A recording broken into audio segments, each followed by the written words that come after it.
Hola, ¿cómo están? Anel Faugier. Estoy sumamente emocionada porque hoy tengo, además de que guapo, pero yo no voy a decir de guapo porque ya me regañaron que a todos les digo guapo, pero sí está guapo, la verdad. O sea pero que no es real.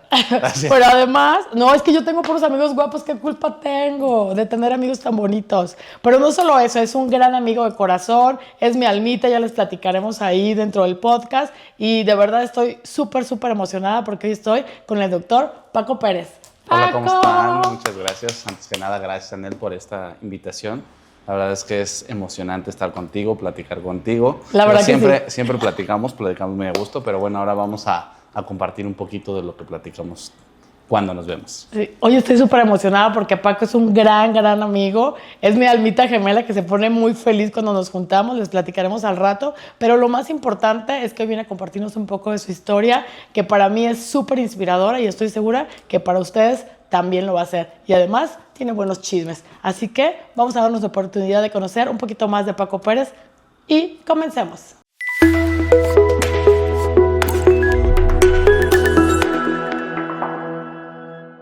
Paco, por fin se nos hizo, ¿no saben? ¿Cuánto tiempo tenemos diciendo que vamos a hacer un podcast y vamos a hacer un podcast y nada más? Desde ¿no? que empezó haciendo los podcasts, a mí me dijo, ¿vas a ser el primero? Bueno, pues el primero de cuando, de 1000, yo creo, pero no, ya, ahora sí se nos hizo, gracias. Pero ve cómo no sabe bien, porque sí grabamos el podcast, nunca lo subimos. Bueno, el que grabamos en aquella ocasión, Exacto, ¿no? Sí, nunca sí, lo sí. subimos por Pero bueno, alguna ahí fue razón. un grupo, no fue... Pero está bien. Exacto. O sea, la verdad es que todo se da a su tiempo y ahorita era el momento adecuado. Claro, y al final para mí es de verdad un podcast muy bonito porque yo comparto una gran historia con Paco. No es la misma historia, pero sí al final un camino similar. De entrada, miren, hoy descubrimos que, vean, digo, ay, nos aflora la que es, amigo. Hay cosas que traemos de raíz y creo que eso es algo que nos ha unido porque, como siempre lo digo en Café Coaching, siempre vemos el final, ¿no? ¿Dónde está parado hoy Paco Pérez? ¿Quién es? Eres un cirujano súper respetado. Muchísima gente quiere venir a rotar contigo porque tienes extraordinarios resultados. Hoy tienes una clínica extraordinaria. ¿Cómo se llama la clínica? Promuévela. Se llama Siva y bueno, básicamente aquí hacemos procedimientos quirúrgicos y pues les echamos todas las ganas para que nuestros pacientes salgan sumamente contentos. Exacto. Y además de que la clínica está espectacular, tiene aquí donde, ¿cómo se dice, Paco? Hacemos los tratamientos postoperatorios, hay Y también el una casa de hospedaje. recuperación, para que tengan un servicio integral. Y tú nada más vengas y te dejes consentir. Tú nada más dinos que sí y te olvides de todo. Y no le digan a los otros 1,800 médicos que tenemos, pero él fue el que me operó. Entonces, pero no solo eso, la gente hoy solo ve el final, Paco. Solo ve dónde estás parado hoy. Porque además es conferencista a nivel internacional. Siempre lo invitan ahí para compartir su conocimiento. Y es un doctor muy querido. Y muy odiado también, como todo mundo, ¿no? No podemos ser moneditas de oro. Pero lo más padre y lo más bonito es no solamente ver dónde estás parado hoy, sino saber un poco de tu historia. Paco, ¿cómo era Paco cuando tenía 5 o 6 años? ¿Tu recuerdo más cercano de tu niñez? Bueno, ya a esa edad, pues digo, sí me acuerdo de cosas que al final no es que sean malas, simplemente eran situaciones que se presentaban en esa época. La educación que se llevaba en esa época era totalmente distinta a la que llevamos ahorita. Y pues bueno, finalmente nuestros papás hicieron el mejor esfuerzo posible por educarnos acorde a lo que ellos creían que era lo adecuado. Entonces, si a lo mejor contemplas ese tipo de educación actualmente, pues a lo mejor no es tan bien vista. Sin embargo, pues yo creo que ellos dieron su mejor papel. Y la verdad es que al final del día para mí, ahorita representan que pues somos 3 hermanos exitosos en los cuales pues nos llevamos bien, estamos juntos, somos una familia unida y eso habla de que no lo hicieron mal, que dieron la mejor parte que ellos pudieron y llegamos a lo que estamos Su mejor ahorita. versión. Al final Así yo siempre digo, hicieron lo mejor que podían con sus recursos y con sus herramientas, pero al final también creo que nosotros como seres humanos, desde niño, pues traemos cosas y virtudes y bueno, hoy tú abrazaste lo mucho, poco, bueno, malo, lo que te dieron para potencializarlo y estar parado hoy donde estás. Así ¿En qué es. momento en tu infancia decidiste, o sea, jugabas ¿a qué? ¿A ser doctora? No. La verdad, y tristemente lo digo, pero al final era parte de, jugaba a que tenía que trabajar. O sea, sí empezamos a trabajar desde muy chavitos, desde los 7, 8 años ya estábamos trabajando. Incluso fui empacador en una tienda comercial. ¿En serio? Sí, sí, sí. Estaba yo en la prepa, fíjate, lo chistoso ahí es que ya cuando estaba en la prepa, yo iba en la tarde en la prepa, pero en las mañanas me pasaba 7 de la mañana a trabajar como empacador, luego a las 10 de la mañana me pasaba a jugar fútbol, pues fui jugador de quinta división de un equipo de fútbol, entonces me gusta mucho el fútbol, entonces de ahí me pasaba, trabajaba, me pasaba a entrenar y de ahí me pasaba a la prepa. Todo estaba en Cuapa, entonces la verdad es que eso me ayudaba muchísimo a poder medir los tiempos bien como para que me diera tiempo de todo. ¿Pero a qué edad empezaste a trabajar? No, yo empecé a trabajar como a los 7 años. O sea, yo iba a los estadios de fútbol y atendía en los puestos donde venden playeras, balones, etcétera. Ahí me dedicaba a trabajar. Ahí fueron los primeros trabajos que tuve. Después había un tío que tenía un puesto de barbacoa y también, o sea, los viernes en la tarde enterrábamos el borrego, porque era la barbacoa tipo Hidalgo. Entonces estaba el hoyo, poníamos la leña. Ya me dio hambre. Todo, o sea, hacíamos la cazuela donde caía el consomé, la carne y luego pues taparlo con las pencas de maguey y al día siguiente a las 5 de la mañana sacarlo y la verdad es que era una chulada, o sea, era muy rico. Ya sabemos cuál va a ser mi regalo de 51. Exacto, la voy a llevar a que coma barbacoa. No. Ya no la hago. Oye, Paco, pero de niño seguramente tenías algún sueño, ¿no? ¿De qué querías ser de grande? ¿Pensaste médico o nunca? O sea, sí lo pensé en algún momento, lo que pasa es que yo tenía un apego muy importante con mi abuelita. Y de repente mi abuelita se enferma, diabetes e hipertensión, que es algo típico aquí en México. Entonces, pues mi apego era tan grande que yo le dije un día a mi abuelita, ¿sabes qué, abuelita? No te preocupes, yo de grande voy a ser médico y te voy a curar. Entonces, digo, conforme fue pasando, pues obviamente no soy cardiólogo ni soy internista, pero... Fui un poco más habilidoso. Conforme fue pasando el tiempo, pues las cosas se fueron dando como para guiarme hacia cirugía plástica, pero mi intención, y siempre me gustó mucho la cardiología. Y sí, la intención era, pues, curar a mi abuelita. Oye, ¿y en qué momento tomas la decisión de voy a estudiar medicina? Yo ya me estoy yendo súper lejos, pero luego te regreso. Bueno, o sea, fue ahí, o sea, ahí tomé, o sea, más o menos tenía como 10 años. O sea, quiero ser médico. Quiero ser médico. Y mantuviste esa... Nunca se me quitó esa idea. O sea, yo cuando estaba en la prepa y sabía, o sea, y te dividen por áreas, entonces me dijeron, ¿qué área quieres? Yo dije área 2 porque quiero medicina. O sea, nunca se me quitó la idea de dejar. Yo estaba seguro que ese era tu camino. Quería ser médico. Oye, a mí, cuando yo cuento en algunos lugares mi historia, siempre me dicen, guay, Cintia, qué difícil. Guay es una palabra yucateca, perdón. Pero es así como, ¿cómo? O sea, qué difícil tu vida. Y yo digo, es que yo nunca la vi difícil. O sea, tú es que, ¿sabes? La veías difícil. No lo ves difícil. Porque obviamente hoy lo estás poniendo muy superficial, pero hemos platicado de cosas que hoy las vemos desde otro lugar y dices, wow, qué fuerte. No, si me preguntas ahorita, la verdad es dices, que sí qué fuerte. Fue muy pero fuerte. En ese momento... No lo veías difícil. ¿Verdad que no? O sea, uno no puede ver lo que tu cerebro no sabe. Entonces, los ojos no ven lo que el cerebro no sabe.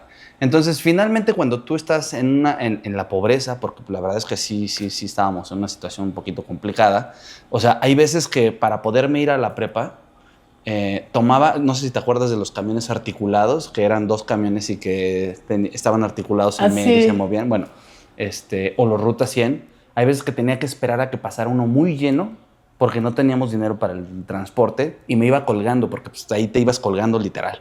Entonces, pues así has ido por la vida, Paquito Pérez. Entonces me iba colgando hasta que llegaba al punto en el que tenía que bajarme para no pagar. Y yo sé que a lo mejor ahorita lo veo y digo, es que esto tampoco se hacía. Qué peligroso, pero era normal, yo pienso, en esa época. Mira, no sé si era normal, pero a veces como que la vida sientes que te orilla a hacer cosas que... Bueno, no era normal esto de no quiero pagar, pero era normal ver a la gente colgando en los camiones. Sí, verlos colgando, sí. A eso me refiero. Sí, definitivamente siempre los camiones pasaban súper llenos. Entonces, sí te tocaba ir colgado. Oye. Pero bueno, pues ahorita ya lo ves diferente, ¿no? O sea, ya dices, no, pues no está bien no haber pagado. Pero pues en aquel tiempo... Pero no solo eso, o sea, hoy piensas en un niño de ¿cuántos años tenías? No, pues, o sea, ya estabas trabajando, 7 años, o sea... Hoy ves a esos niños en la calle porque no es que no estén, es que ya tú hoy, tu hija, tu familia se desenvuelve en un sistema diferente. Pero hoy eso sigue existiendo, Paco, ¿no? O sea, seguramente. Hoy si vamos al Estadio Azteca vas a ver un niño de 7 años vendiendo playeras, ¿no? Claro. O sea, solamente que hoy tenemos la fortuna de estar parados en otro lugar. Así es. Y, Paco, ¿qué crees tú que hizo la diferencia en ti para tomar decisiones diferentes? Porque seguro tu núcleo de ese momento no tuvo, no quiero decir la suerte, porque no tiene que ver siempre con suerte, pero no tuvo el mismo resultado, ¿no? O sea, no porque todos tienen que ser cirujanos plásticos, sino ser hoy un hombre tan exitoso, ¿no? Con una familia diferente, una vida distinta, una clínica como la que tienes, reconocido a nivel internacional en el área donde estás. Mira, la verdad es que sí, yo tampoco creo en la suerte. Yo creo que la suerte es el conjunto del trabajo más estar en el punto adecuado, en el momento adecuado. Pero sí creo un poco en el destino. Entonces, creo en Dios también. Sin embargo, sí creo que muchas veces estás destinado a algo. Hay gente que nace con estrella y hay gente que nace estrellada y desafortunadamente se le cierran las puertas, etc. A mí he sido bendecido, gracias a Dios me ha puesto en el punto donde he tenido que estar y finalmente eso, más el querer echarle ganas, pues eso es lo que me ayudó a crecer. Sin embargo, pues sí te puedo decir que cuando tú estás en un medio en el que no hay ambiciones, te cuesta trabajo ambicionar. Entonces, poco a poco fue el subir los escalones escolarmente, porque al principio, pues bueno, fui yo el primero en toda nuestra familia que salió con alguna licenciatura. Entonces, pues de ahí empiezas a abrir los ojos. Y tristemente, cuando tú das un paso un poquito arriba de donde normalmente estás, a veces pierdes un poquito pierdes el piso, o sea, porque también han habido etapas desagradables de mi parte, ¿no? O sea, sí he perdido el piso en algunos momentos y bueno, finalmente la vida me ha hecho retomar la situación y pues como que decir, a ver, calma, tranquilo, estás en un punto en el que no tienes que moverte. Entonces, pero yo creo que sí es parte del destino que también ha sido parte de lo que... ¿Quién te inspiró? Porque en ese medio, o sea, digo, este podcast no es mío, pero ya platicaré yo mi historia, pero el mundo de mi alrededor, que es gente que yo quise o quiero incluso hoy, que ya no combinamos, ya no tenemos unas cosas en común, pero que al final están en mi corazón. Pero la mayoría cuando uno empieza a crecer, tienen las envidias, la gente así como, ya te crees mucho. O sea, ¿sabes? Es como siempre para abajo en lugar de impulsar. Y yo creo que es difícil mantenerse en esa línea de claro que voy a poder. Se pasan por muchas cosas en el camino y yo creo que hay alguien que te inspira y que te ayuda. Fíjate que pasó algo muy chistoso porque cuando yo estaba en la escuela conocí a una chica. El amor mueve fronteras. Pues te voy a decir una cosa, fue la primera chica de la que me enamoré, estaba yo perdidamente enamorado, pero ella sí tenía recursos. Entonces, en un inicio me negó, o sea, porque pues yo no tenía los recursos, ella sí los tenía, entonces como que me decía, sabes que sí vamos a andar, pero donde nadie nos vea. Y fíjate que agradezco mucho todo lo que viví con ella, porque ella fue parte de lo que hizo que yo abriera los ojos a saber que existían otras opciones. O sea, como te decía, cuando tú no tienes opciones, no las puedes ver, ni siquiera estás enterado de que existen.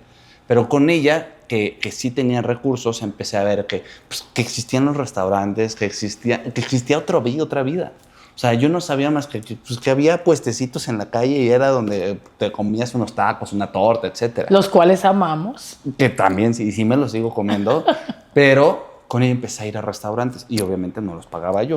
Entonces sí me empezó a ella a abrir un poquito los ojos con respecto a eso. Desafortunadamente, todas esas cosas positivas que me mostró también tenían cosas negativas, ¿no? De dolor. Entonces, en el que, pues cuando tú estás abajo, o por lo menos económicamente hablando, vienen humillaciones. Entonces, siempre la gente como que utiliza el recurso económico como para querer humillar a las personas. Entonces, recibí muchas humillaciones de parte, pues, del medio y pues eso fue como que dije, a ver, o sea, como por qué tengo que dejar que la gente me esté humillando por no tener dinero. Entonces, que también quiero que aclarar que al final, cuando tú haces algo, el dinero no tiene que ser el objetivo. Si tú haces algo y lo haces muy bien, el dinero viene por añadidura. Sí. O sea, te va a caer porque te va a caer. Aquí no es que el fin justifica los medios, para nada. Aquí más bien los medios, haciéndolos bien, te van a llevar a un excelente fin. Y entonces, fue con ella que empecé a tener situaciones en las que pues, me sentí que siempre eran humillaciones y humillaciones y humillaciones y que dije, o sea, no me puedo dejar humillar de esa forma. Mira, algo que tiene que ver con café coaching, que es conciencia, acción, por eso se llama café, frecuencia, que son los hábitos que te llevan a la excelencia. Y a mí me gusta cuando alguien comparte esta historia porque es hacer conciencia, decir, te lo juro, es lo más común de lo que te puedes imaginar. Las cosas de dolor son las que te mueven del lugar. Estoy segura que ese coraje, bueno, lo estás diciendo ahora, que no puede ser que yo no lo tenga, o sea, te inspiró para estar arriba. O sea, siempre el dolor es el que te mueve del lugar. Sí, aunque también creo que aquí la parte que me ha ayudado mucho, pero independientemente de eso, algo que me ha ayudado mucho es a no victimizarme. O sea, bueno, es que tú decides, ¿no? ¿Qué haces con ese dolor? O te hubieras tirado en una cama y decir, no, nunca voy a ser suficiente para una mujer, maldita sea. O decir, sí, pues ahora, ¿no? Sí, y responsabilizarte exactamente de todo lo que te está pasando, porque uno es responsable, más bien, uno no es responsable de donde nace, pero sí eres responsable de donde mueres. Mira, qué buena frase. Ahí lo que tú tienes es, pues ni modo, aquí me tocó nacer, pero aquí me va a tocar morir. Y eso es lo que creo que nosotros tenemos que responsabilizarnos. Bueno, entonces ella fue tu inspiración. Pues... Bueno, una, sí, porque seguro varias, ¿no? O sea, como para salir del hoyo en el que estaba, yo creo que sí. O sea, y fíjate que fue una situación Tú sabes, dile, tú sabes. Yo siempre digo, tú sabes de quién estoy hablando. Ya lo platicamos y ya, o sea, la verdad es que, lo voy a contar aquí en este podcast porque pues es parte de mi historia, pero es algo que yo ya lo platiqué con ella, o sea... Y agradeces, ¿no? Sí, incluso el dolor. Sí, la verdad es que hasta, aunque haya sido desafortunadamente por parte del dolor, pero pues también lo agradeces. Entonces, un punto en el que fue un parteaguas fue una ocasión, estábamos discutiendo, ya estábamos mal como pareja, y ella pues me dijo, es que yo no sé qué hace la hija de un licenciado como mi papá con el hijo de un gato como el tuyo. Entonces... No, bueno, tú sabes quién eres y sabes lo que estoy pensando ahora de ti. No, la verdad es que yo te lo agradezco mucho porque la verdad, gracias a eso también ha sido parte del pasado que me ha llevado a esto. Lo bueno es que aprendiste a amar mujeres diferentes. Hoy tienes una esposa extraordinaria. Pues sí, la verdad es que sí. Entonces, después de esa frase, dije, o sea, ¿de qué se trata, no? Y entonces, pues todo cambió. Empecé a tratar de superarme, echarle ganas. O sea, cada cosa que hacía le echaba más ganas. Llegó el punto en el que, pues bueno, por ejemplo, eso ya fue en la universidad, pero hubo un momento en el que yo tenía que tomar la decisión de si seguir jugando fútbol o estudiar, porque la categoría a la que yo subía, pues ya chocaba con los horarios en la escuela. Entonces ahí pues dije, bueno, pues mejor creo que definitivamente me tengo que seguir por el estudio. Oye, ¿y en qué momento entras a la universidad? O sea, ¿qué pasa? Bueno, aquí pasó algo muy chistoso. Mi hermano es más grande que yo, aproximadamente 2 años. Yo empecé el kinder a los 4, pero cuando yo estaba en el kinder, él ya estaba en primero de primaria. Entonces, yo era muy apegado a mi hermano. Entonces, siempre estaba viendo su tarea y lo que hacía y lo que no hacía, etcétera. Pero siempre estuve muy pegado. En una junta, mi mamá me lleva y antes de que empiece la junta, me meto con mi hermano. La maestra empieza a hacer preguntas, yo las empiezo a contestar. Y la maestra dijo, o sea, le pregunté a mi mamá que por qué. Mira, este gato es muy inteligente. Exacto. Entonces dijo, ¿por qué los tienen en escuelas diferentes? Y mi mamá le dijo, no, lo que pasa es que le acaba de entrar a kinder. Me dijo, no, ¿sabe qué? Pues es que está muy desarrollado. Entonces, quiere, déjemelo unos meses y vemos cómo se desarrolla. Pues me quedé, a los 4 años empecé la primaria. No. Entonces yo a los 16 años yo ya estaba en la universidad. ¿Cómo Entonces, crees? empecé la universidad a los 16 ¿Ves? años. Dios te regaló eso. No, la verdad es que te digo, yo estoy muy bendecido. Agradezco mucho a Dios todo lo que me ha dado. ¿Y cómo hiciste para entrar a la universidad? Bueno, entré a la prepa. Porque si no tenías recurso. Sí, no, bueno, estuve en la UNAM. O sea, yo siempre fui una escuela, siempre estuve en escuelas públicas, como por ahí le dicen, escuelas de numeritos.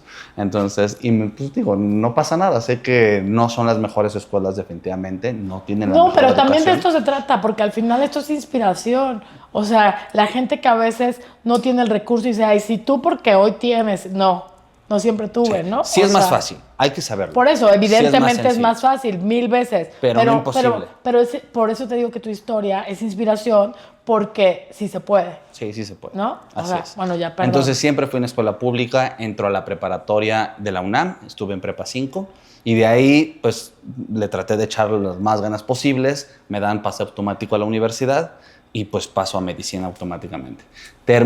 Estuve a punto, o sea, la verdad es que te digo, también tuvo cosas muy positivas esta chica. Ella me ayudaba, por ejemplo, yo no podía comprar libros, pero a veces me prestaba ¿Cuántos sus años libros. duraste con ella o ya estabas en la universidad? No, como 2 años y medio. Ah, Entonces, pero ella o me prestaba sus libros para poder estudiar, o a veces ella incluso hasta me sacaba copias y ya yo podía seguir estudiando. Entonces, pero llegó un punto en el que sí estuve a punto de salirme y también me echó la mano. O sea, también tengo que hablar. bueno, te lo queremos bueno, otra vez. lo Te bueno, queremos lo bueno un que ella poco. hizo también por mí. Entonces, y ya me becan en la universidad por parte de la UNAM, y aparte una empresa privada también me beca, y fue con lo que pude ya ¿Qué salir. empresa? Dilo. ¿Qué empresa? No, se llama Roberto Pla la fundación. Es una fundación que se dedica a becar puros estudiantes. La verdad es que pues, me siento muy bendecido. Estuve ahí durante el tiempo que estuve en la universidad y pues obviamente ya pues con eso sobreviví, compré los pocos libros que se podían, los demás los fotocopiaba, pero lo padre de todo esto también fue que me dio la oportunidad de empezar a ahorrar poco a poquito. Y de repente cuando ya iba a entrar al internado, que es el 5º año de la carrera, me puedo comprar un coche. Me compré un Topaz 79, viejísimos, de esos de los que ya se calentaba, tenía que estarme parando cada rato. No, bueno, fueron, pero la verdad era mi primer coche, entonces. Te hacía feliz. Y aparte O sea, era lo yo máximo. mi primer coche para tenía mí. un hoyo. O Pues sea, acá casi igual, pero sacaban los pies para poder correr, ¿no? Entonces, me voy al servicio social, y entonces en el servicio social decidí irme de Ciudad de México. Dije, no, quiero irme a un lugar lejos, o sea, ahorita estoy harto ya. La verdad es que sí es muy pesada la carrera de medicina, es muy demandante en tiempo, en esfuerzo, en todo, y entonces lo que yo quería era desaparecer un rato. Entonces me meto a internet para ver cuáles son las opciones que iba a tener, pongo por error, o sea, yo había visto las sedes, pongo Todos Santos, Baja California. Y él pensó, le voy a decir a todos los santos que me ayuden a escoger. Espérate. Y cayó en Todos Santos. Pongo Todos Santos y me salen unas olas gigantescas, o sea, para surf. Y dije, no manches, se ve increíble eso. Y dije, pues ni siquiera sabía surfear, ni siquiera me había metido al mar en esa edad. Y dije, me vale gorro, me voy Ni para... conocías el mar. Había ido una vez a Acapulco. Entonces, sí, bueno, pero era muy chiquito, la verdad es que no me acordaba. Para ser honesto, no me acordaba. Pero no, sí, en la prepa también me acuerdo que hicimos, unos amigos me invitaron a ir a Oaxaca y fuimos de mochila al hombro, pero bueno, al final del día sí ya había ido. Entonces, llego a Todos Santos y no era lo que yo pensaba, pero la verdad fue una chulada. Es un pueblo mágico, increíble, en donde a mí me tocaba irme a la sierra. Entonces, yo todas las mañanas me iba a las 7 de la mañana, tomábamos una unidad móvil, íbamos hacia la sierra y ahí pues hacíamos 2-3 horas de camino y de repente pues ahí llegamos a las casitas más alejadas. Y ahí dábamos consulta, cuando no había enfermos, porque pues no siempre estuviera enfermos, ¿no? Entonces ahí la gente nos acogía mucho y nos daba así tortillas con queso, frijol. No, la verdad es que padrísimo. La verdad es que era una experiencia muy padre. Y luego ya regresamos 3-4 de la tarde y me dedicaba a surfear, porque sí aprendí a surfear. Después de eso, como hacíamos guardias ABC, éramos 3 en ese centro de salud, yo tenía tiempo y pude poner un negocio de surf. O sea, conocí a una persona de allá y le dije, oye, ¿qué onda? ¿Y por qué no renta? Que fue quien me enseñó a surfear. Le dije, oye, ¿por qué no ponemos aquí unos buggies en renta? Buggies es unas tablitas chiquitas que utilizas cuando te acuestas en el mar. Entonces me dijo, pues, pero no teníamos dinero. O sea, era lo que pues, nos daba, ganábamos $1,000 al mes. Entonces, pues realmente tampoco, y era con eso comíamos. Entonces, pero como gorreabas en el pueblito, te ahorrabas. Pues sí, también gorreaba, pues sí. Te daba. Entonces empezamos a ir a las segundas, así le llaman las segundas, y empezamos a comprar unos usados, pero sí, de esos que ya estaban viejos. O sea, aún así, los parábamos y le poníamos for rent, porque pues aparte ya el turismo era gringo, ¿no? ¿Y qué cuánto? No, pues que cobrábamos $10 el día. Pero a ver, a nosotros nos habían costado $50 y nosotros cobrábamos $10 el día. Entonces, y normalmente ahí te los rentan y a la hora ya te los regresaron, entonces lo puedes rentar varias veces. La playa era virgen, se llama Cerritos la playa, y ahí pues no había nadie, o sea, más que nosotros y los turistas que llegaban. Y pues mucha gente llegaba y preguntaba, ¿y no hay tablas por aquí? ¿No hay para eso? Y pues entonces por eso aprovechamos. Y ahí empezamos a hacer un poquito de dinero. Digo, no era muchísimo, pero pues la verdad es que ya nos daba para poder hacer más cosas. Entonces así fue cuando empecé yo a incursionar en los negocios.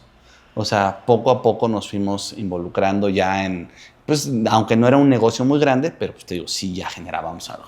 Ya eras biznero. Ya Buscando era la chuleta al final, correteándola. Sí, y no tenía nada que ver con medicina. Porque ahí entonces eres médico general. Así es. ¿Y en qué momento viene cirugía plástica? Bueno, Yo entro, haces un examen todos los años, hay examen para entrar a las residencias médicas, y el primer año, como me dediqué a surfear, a poner negocios, no lo pasé, caray. Yo ya estaba triste, yo dije, no, pues ya no. Pero tú dijiste, quiero cirugía plástica. No, todavía no. Bueno, en el internado, antes de irme al servicio social, fíjate que sí roté o sea, yo hice el internado en el Hospital G. González. El Hospital G. González es un hospital muy famoso porque ahí se encontraba uno de los cirujanos plásticos más famosos que ha habido en México, que es el doctor Fernando Ortiz Monasterios. Entonces, rotábamos en urgencias y en urgencias llegaban pacientes con lesiones de mano, lesiones en cara, y les hablábamos a cirugía plástica. En mi mente, solo hacía eso, cirugía plástica. No sabía, imagínate el grado de ignorancia que tenía, que no sabía que había lipos, no sabía que había boobies, no sabía que había toda la cirugía estética que actualmente pues si no sabes es que lo había, más que hago. si había restaurantes, ¿qué vas a saber Sí. eso, amigo? Entonces, imagínate. Sí, Ya no sabía era que demasiado. existía. No sabía Pero que cuando existía fuiste todo ahí, eso. lo descubriste. No, descubrí que había cirugía plástica reconstructiva. Ah, pero no Pero no sabías sabía que era. que había Ay, qué plástica fuerte. estética. Entonces, ya, pues, me gustó mucho porque hacíamos reparaciones de mano, de cara, etcétera. Y en el servicio social ¿Y me te encantó tocaron la varios. reconstructiva? Me gustaba muchísimo. ¿Y qué pasó? Ahorita te platico. Entonces, en el servicio social me llegaban amputados de oreja, o sea, un montón de cosas que tuve que hacer mucha reconstructiva. Ya fue cuando dije, órale, esto está padrísimo, me gusta. Y entonces hago el examen para la residencia, no me quedo haciendo mis negocios allá, me regreso y entonces hago otra vez el examen y ahora sí me quedo. Me quedo en cirugía general en el Hospital Siglo XXI y posteriormente entro a cirugía plástica al Hospital General de México. Y ahí fue donde ya me enteré de todo lo que existía. Y dijo, aquí hay video. No, tampoco fue así. O sea, no fue la intención, como te dije. O sea, mi intención no era voy a entrar a plástica porque quiero dinero. No. Mi intención fue, voy a entrar a plástica porque me gusta lo que hace. Y una de las cosas que a mí me gusta, o sea, uno de mis lemas, que es la regla de oro, no la dije yo, pero que ya existe, es haz lo que te gustaría que te hicieran. Y trata a la gente como te gustaría que te trataran. Entonces, yo, en mi mente es, si un paciente viene y confía en mí y acepta mi presupuesto y se queda conmigo, no me queda más que dar mi 1000% para que ese paciente también salga feliz. Y eso ha sido, yo creo que una de las cosas que me ha hecho tener el éxito en el sentido en que tengo muchísimas pacientes con una satisfacción muy alta. Paco, ¿qué fue lo más difícil? Porque hoy reduces, ay no, y entonces, que a mí me encanta ver cómo, o sea, cómo te apasiona y cómo te genera una alegría. Volviendo a la pregunta de hace rato, que yo te decía, era difícil, niño de 7 años vendiendo, no te das cuenta, ¿no? Hoy me platicas de lo que pasó en Los Cabos y también te veo con esa ilusión de, no, la pasé increíble. Tampoco te dabas cuenta de que estabas vendiendo. O sea, no lo vemos mal porque esa fue tu vida. Pero no fue fácil. O sea, yo hoy pienso, platicas, no, entrar a medicina general, luego a cirugía plástica, pero es tremendamente complicado, ¿no? No, o sea, yo pienso que de todas las, bueno, no sé si de todas, pero a lo mejor porque la tengo muy cercana a mí, pero yo siento que es complicado. Seas de bajos recursos o de altos, es una carrera que implica mucho. La medicina en general, yo creo, ¿no? Sí, o sea... ¿Qué fue lo más difícil? Sí es complicado. Paco? Por ejemplo, entrar a plástica a mí no me habían aceptado. O sea, entré de rebote, porque desafortunadamente sí pasa en el que si tú tienes contactos, o sea, México es un país de contactos, en el que si tú tienes contactos es mucho más sencillo llegar a ciertos puntos. Entonces, yo había varias entrevistas, etcétera, y no había sido aceptado. Entonces, pero para mi fortuna, la chava que había entrado, recomendada, no aguantó el estrés que hay en la residencia. Entonces, obviamente, en cuanto entró, como a los 2 días se dio de baja, y entonces el primero que estuvo... 2 días. 2 días. No, a los 2 días se dio de baja. Entonces, al tercer, cuarto día, no exactamente, no me recuerdo, pero me habla y me dice, ¿no, ¿todavía te interesa entrar a plástica? Dije, evidentemente, sí. Me dijeron, bueno, te presentas mañana, vamos a tener una ¿Y tú con tu traje de baño, tu tabla de surf? No, cuando yo estaba aquí todavía. No, yo estaba haciendo cirugía general, estaba en siglo XXI. Okay. Pero yo ya estaba resignado a que iba a pasar al R3. Claro. Entonces, pues yo seguía en mi papel, ¿no? Entonces, pero me dijeron, no, ¿sabes qué? Pues ven, te vamos a hacer una segunda entrevista. Voy a la segunda entrevista, me dicen, ¿sabes qué? No hay ningún problema, adelante. Y pues ahí me quedé. ¿Qué fue lo Sí más fue difícil? Fue difícil entrar a cirugía plástica y Sin también... entrar en las historias, ¿qué fue lo más Es que difícil sabes que, para mira, ti? todo tiene su grado de dificultad. O sea, a mí, por ejemplo, me costó muchísimo trabajo el tener ese desfase de edad. Edad. Porque, por ejemplo, yo estaba en la prepa, yo entré a los 13 años a la prepa. Entonces, pues, a ver, a los 13 años empiezas con la situación hormonal, etcétera, pero las chavitas de 15, 16 años, pues no se fijan en un chavito de 13 años. O sea, ese era un Ay, mocoso, me veían como ternura. el hermanito, el que... Pues, y entonces... Y tú enamoradote de ellas, Siempre de las o sea, grandotas. pues al ser rechazado siempre, pues sí te sientes un poco mal en ese sentido. Ay, te doy un abrazo. El rechazo. Siempre ser el chiquito, o sea, es el que... a Pero lo ¿qué tal de mejor- grande, amigo? Pues mira, gracias a Dios todo ha cambiado, ¿no? Pero por ejemplo, el ser el chiquito siempre es como que el más posible ser abusado, pero abusado no de Sí, que no seas de físicamente, inteligente, sino emocionalmente. de que te abusen de ti físicamente también, en el sentido en que eres el más chiquito, eres el más débil, el más El más todo. sapeado, el más bullying. Exacto. Entonces, esas cosas que finalmente se compensaban un poco por la parte intelectual. O sea, físicamente yo estaba Es bajo, chiquito, pero más pero inteligente. intelectualmente sí estuve siempre muy por arriba. Oye, y ya en la carrera, ¿qué fue lo más complicado? Pues el ambiente, yo De creo que la cirugía plástica. residencia, el ambiente es un poco complicado, o sea, porque es un ambiente en el que buscas la humillación, casi siempre es a ver a quién tratan peor, etcétera, que creo que ha cambiado, pero siempre la residencia ha sido parte de, ¿no? O sea, de tener que soportar un ambiente laboral un poquito hostil, fuerte, pero pues mira, yo creo que todo eso nos ha hecho más fuertes. Eso te iba a decir. ¿Qué fue lo que te dejó de aprendizaje y que has abrazado toda esa historia, ¿no? Desde ese niño de 7 años que iba a vender sus playeras hasta el que hace la barbacoa, el que se fue a Los Cabos. ¿Qué fortalezas te dejó esa historia? Pues que todo en la vida se puede, si uno quiere. Y que si tú eres de cierta forma... Hay una historia que a mí me gusta muchísimo y que creo que no siempre la pude llevar a cabo.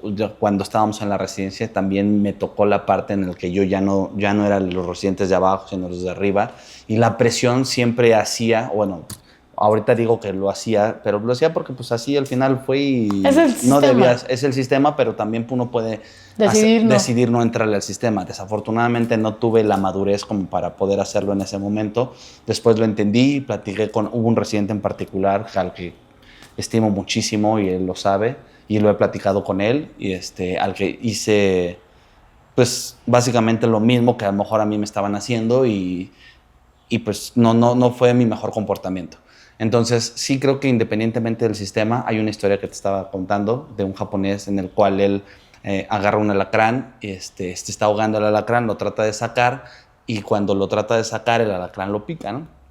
Y después dice, ay, lo vuelve a soltar y otra vez el alacrán se está ahogando, lo trata de volver a sacar y lo vuelve a picar. Y la otra persona está viéndolo y dice, pues ya, déjalo. Y entonces el chavo lo vuelve a agarrar, este japonés lo vuelve a agarrar hasta que lo saque y lo puede dejar. Entonces le dice, oye, pero ¿por qué si te está pique y pique ese alacrán, por qué forzosamente lo quieres salvar? Me dice, porque su naturaleza no va a hacer que mi naturaleza cambie. La naturaleza del alacrán era picar, era defenderse, porque él no sabía si lo iba a salvar o si lo quería atacar.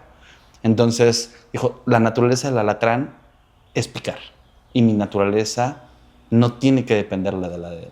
Y si mi naturaleza es salvar, pues tengo que lograr mi objetivo. Qué gran historia. Entonces, definitivamente creo que uno tiene la responsabilidad y la madurez de tomar las decisiones que uno debe de hacer. Y entonces yo creo que eso es algo que también me ayuda muchísimo. Trato de hacerme siempre responsable de mis actos y trato de mejorar muchísimo porque sé que siempre aprendemos y siempre vamos a seguir aprendiendo.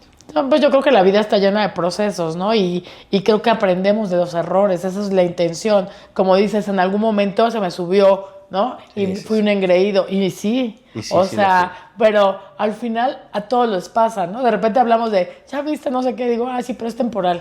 Porque es como empiezas a subir, empiezas a crecer, te emocionas, pero después te das cuenta que, Sí. ¿no? Que ni el dinero es todo, que ni la vida, ni el ego, ni los aplausos son para siempre y entonces ya te vas relajando en la vida, ¿no? Así O es. sea, al final, como dices, yo me defendí, o sea, no me defendí, pero repliqué lo que me hicieron a mí y es porque el sistema era así, fue sin culpa, sin intención, bueno, tal vez hoy con culpa, pero en ese momento sin la intención de, ¿no? Es como, así debería ser. Y pues lamentablemente pasa y pasa todos los días, pero creo que lo padre es no quedarte en el mismo lugar, ¿no? Tener hábitos diferentes, generar acciones distintas que te llevan al gran ser humano que eres hoy, amigo, ¿no? Creo que lo importante es nunca quedarse en el mismo lugar. O sea, estarse moviendo, estar aprendiendo y seguir escalando. Y en todos los sentidos. O sea, me refiero a emocionalmente, que tu madurez empiece a cambiar conforme va pasando el tiempo. Oye, Paco, ¿cómo fue la primera vez que entraste a un quirófano solo? Bueno, como la primera vez que yo hice una cirugía fue en el internado, hice un apéndice. Pero la verdad es que yo le eché, sabía que yo quería sabía que yo quería entrar a cirugía general al GEA. Entonces yo le eché todas las ganas, la verdad, porque sí quería quedarme ahí. Entonces, pero pues en ese inter, pues te ganas amigos y te ganas también enemigos. Desafortunadamente, el que estaba de R1, yo no le caí muy bien, o más bien, o no sé si fue porque la novia que tenía en ese momento le gustaba al chavo pero estaba conmigo. Y cuando yo apliqué para cirugía general, él ya era jefe de residentes. Es que no Entonces aprendes, no aprendes. me batearon, caray. Ni modo, pues bueno, ahí ya no pasó nada. Afortunadamente, esa misma chica, su papá me ayudó a entrar al siglo XXI, la verdad. Entonces, pero ahí fue donde hice mi primer cirugía como interna. Solo. Pues no, sí No, estaba un porque lo adscrito. difícil es cuando tu primer cirugía No. solo. Solo, Así solo, que no haya solo. nadie, o sea, bueno, obviamente tu El equipo anestesiólogo, quirúrgico, etcétera. Bueno, pero, no. pero que tú eres el responsable de todo lo que suceda en esa cirugía. No, sí pasó y eso fue ya como residente de cirugía plástica. Entonces yo estaba esperando al médico de base porque iba a ser mi primer rinoplastia. Y la verdad era una chica muy bonita que no merecía que se le estropeara la nariz. Digo, nadie me lo merece, ¿no? Obviamente. Pero no llegaba y ya la habían anestesiado. Entonces me dijo el anestesiólogo, pues ni modo, dale. Y boom, a ver, ya habíamos visto muchas, ya había estudiado, Sí, ya habías pero operado. nunca me había tocado a mí. No, yo esa cirugía la hice con muchísimo nervio, muchísimo. ¿Y cómo le fue a la pobre No, chica? le fue genial, la verdad es que gracias a Dios le fue genial, estuvo feliz, etcétera, y pues la verdad es que yo me sentí muy contento porque fue un éxito. El Hospital General es una súper escuela. Yo terminé Sí. más o menos como con 2000 cirugías en los años que estuve de residente. Ya haber salido y hacerlo solo ya no fue tan difícil porque traía muchísima práctica. Entonces ya no fue tan complicado. Y no, la verdad es que sí me siento bendecido también en ese sentido. Oye, Paco, la verdad es que es una gran historia. O sea, a mí me encanta siempre hablar de estos, porque pasas por muchas emociones, ¿no? Durante la vida es así. Y yo siempre digo, las emociones negativas siempre están ahí.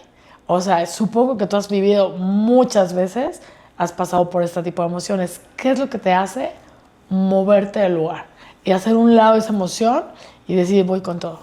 Ay, pues bueno, sí ha pasado en el que te deprime, estás triste, en el que dices ya no quiero seguir, etcétera, pero al final creo que otra cosa que yo he hecho es echarme al hombro a toda mi familia y saber que tengo esa responsabilidad que, a ver, ellos nunca me la pusieron, pero yo me la quise echar y saber que ahora ¿Ves? Almitas gemelas. dependen quizá mucho de mí, ha sido lo que me sigue moviendo. Y actualmente, pues no solo mi familia previa, o sea, hablo de mis papás, de mis hermanos, etcétera, sino también a mi núcleo familiar actual, que es mi esposa, mi hija. También eso es lo que ahorita, pues obviamente me da un motor, pues para echarle para adelante. No quiero decir que sea lo único, porque al final esto ha sido desde antes, desde que pues, no estaba ni casado, ni tenía hijos, ni nada, y finalmente, pues mis papás, pues en su momento trabajaron, mis hermanos trabajan, etcétera, pero yo creo que ha sido ahorita lo que me impulsa a seguir todavía echándole ganas. Paco, ¿qué le diría el Paco de hoy a ese Paco de 7 años? Sigue como vas, te va a ir bien, échale ganas, no te pierdas, no agarres vicios, diviértete, disfruta cada momento y agradécele a tus papás cada segundo. Porque la verdad es que no cambiaré nada en mi vida. O sea, sí hay cosas que digo, híjole, me hubiera gustado no vivirlas, quizá, pero ya que lo ves en retrospectiva dices, no. No O sea, serías quien eres. no sería quien soy y sí, hubo mucha violencia, hubo muchas carencias, pero también me acuerdo que pues, salíamos a la calle, jugábamos, era increíble. O sea, es muy diferente a la infancia que se vivía en ese tiempo Obvio. a la infancia que se vive actualmente. Muy distinta. Y la verdad es que no cambiaría nada. Oye, Paco, 5 cosas, bueno, 3, te la voy a dejar más barata, voy a hacer un descuento. Ajá. 3 cosas que le dirías a la gente que hoy está en esa situación, que a lo mejor está pasando un mal momento o a lo mejor está en una situación económica diferente, ¿no? Y piensa que no hay un camino o que sea, alguien que está viviendo hoy algo que le va anclando hacia el lado del no se puede, ¿qué le dirías hoy? Mira, la primera es, todos podemos. Si yo pude, tú puedes. La segunda, y muy importante, que tu fin no sea el dinero. O sea, que tu fin sea ser excelente en lo que vas a hacer. Cualquier cosa que quieras hacer, hazlo impecable. Y eso te va a traer el dinero, pero no lo hagas con el objetivo de que sea el dinero. Y la tercera, vive día a día. O sea, disfruta lo que haces, apasionate, encuentra lo que realmente saque de ti lo mejor de ti y trabaja en ello. Porque jamás vas a sentir que estás trabajando. O sea, si tu pasión es lo que te hace ganar dinero, imagínate. No te importan las horas que le tengas que dedicar. No pasa nada. Y siempre lo harás en excelencia. Sí. Amigo, pues muchas gracias, de verdad. No, ¿Quieres no. agregar algo más? No, Porque no. yo siempre me voy, me despido, me vale la gente.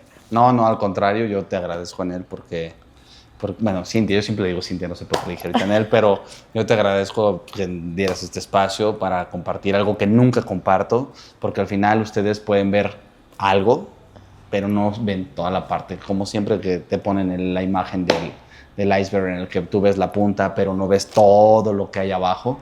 Y pues definitivamente ha habido mucha lucha, ha habido mucho sufrimiento, pero al final todo eso es lo que hace que esa punta del iceberg esté ahí arriba y pues es parte de lo que cada uno es. Pues yo te agradezco a ti por abrir tu corazón, por contarnos tu historia, porque yo siempre te dije, tu historia es inspiracional y el compartir este tipo de cosas hace que otra gente se la crea y decir sí se puede y busquen el camino y siempre va a haber la forma y te vas a caer 1000 veces porque seguramente te caíste 1000 veces, pero cada vez aprendes más, a levantarte más rápido también, ¿no? Uno nunca pierde, uno siempre aprende. Entonces Exacto. Hay veces que el aprendizaje cuesta muy caro, pero siempre verlo no como una pérdida, sino como un aprendizaje. Qué bueno que no te caíste de ese camión, amigo, y que el universo me dio la fortuna de conocerte, porque siempre es una grata experiencia compartir contigo. Muchas gracias por abrirme tu casa, tu espacio. Oigan, y por cierto, no se tomen que ahora, vamos a agarrar el camión y aventar. No. No, o sea, sí traten de hacer las cosas lo mejor posible. No pongan en riesgo su vida. Yo a lo mejor en ese momento no era consciente. Y pues bueno, todavía también me acuerdo, o sea, mi mamá me llevaba en bicicleta al del camión y luego ya de ahí me iba colgando. O sea, puro riesgo, no, pues. Puro riesgo, o sea. Pero bueno. Paco, es que así era la vida. Bueno, yo creo que estamos en otra situación. A ver, la vida está llena de riesgos. O sea, siempre hay riesgos en la vida. Entonces... O sea, yo digo, yo me subí al metro súper chiquita, o sea, de 9, 10 años y me iba sola con mi hermana. Claro. O sea, no me acuerdo cómo se llama la estación, pero me iba hasta el Auditorio Nacional, que ahí trabajaba mi tía. O sea, yo digo, ¿cómo me dejaban ir por mi hermana? El otro día nos acordábamos que la perdí cuando ella tenía 4 años y yo 9. No, y la dejé botada, o sea. Sí, pero antes se era perdía. Era normal y era una parte vida de la distinta, vida. era una situación complicada, Así totalmente que, diferente. aplauso para nosotros, abrazo a nuestro niño, ¿no? Bueno, a tu niño y a mi niña, porque al final estamos aquí de pie y compartiendo historias para que la gente se inspire y pues que al final vayan por su vida, ¿no? Como dijiste hace rato, o sea, ¿cómo era? ¿Dónde naciste? No dices dónde naciste. No somos responsables dónde naces, pero sí eres responsable dónde mueres. Exacto. Entonces, como dice Paco, a echarle ganas, muchas ganas, porque al final todo se puede. Paquito, muchísimas gracias. Espero que sea ahora sí el primero de muchos, porque después hablaremos de cirugía y de cosas, pero yo estoy feliz hoy que abríamos el corazón y que supieran mucho más de ti, tu gente y la mía. Así es que, chicos, les doy las gracias y de verdad recuerden, Café Coaching, conciencia, acción, frecuencia, que nos lleven a la excelencia. Anel Faugier, nos vemos a la próxima.